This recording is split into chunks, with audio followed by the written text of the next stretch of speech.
ఆదిలాబాద్ జిల్లా మంచిర్యాలలో పర్యటించారు minister Indrakaran Reddy. MP బాల్కసుమన్తో కలిసి టౌన్లో జరిగిన పలు అభివృద్ధి కార్యక్రమాల్లో ఆయన పాల్గొన్నారు. మంచిర్యాల క్లబ్ ఆధ్వర్యంలో నిర్వహిస్తున్న గోనె హనుమంతరావు స్మారక బ్యాడ్మింటన్ టోర్నీని ప్రారంభించిన మంత్రి స్థానిక నేతలతో కలిసి కొద్దిసేపు షటిల్ ఆడారు. తర్వాత బస్టాండ్ ఆవరణలో ఎంపీ నిధులతో ఏర్పాటు చేసిన మినరల్ వాటర్ ప్లాంట్ ను ప్రారంభించారు.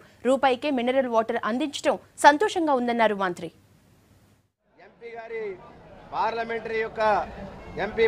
ఎంపీ ల్యాండ్ ఫండ్ వచ్చి 8.5 లక్షల రూపాయలతో ఇక్కడ మంచినీళ్ళు ఇచ్చే కార్యక్రమం.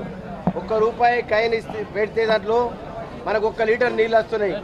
చాలా సంతోషం. వేల ప్రయాణికులు 8-10 రూపాయలు పెట్టుకొని వాటర్ కొనుక్కునే పరిస్థితి ఉంటుంది. 20 రూపాయలు అటువంటిది లేకుండా పేద బడుగు బలహీన వర్గాలు ప్రయాణించే బస్సులలో వాళ్ళు ఖచ్చితంగా ఇక్కడికి వచ్చి ₹1 కాయిన్ వేసి ఆ నీళ్లు తీసుకుంటే 200 కిలోమీటర్ల వరకు ఎటువంటి ఇబ్బంది కూడా ఉండదు.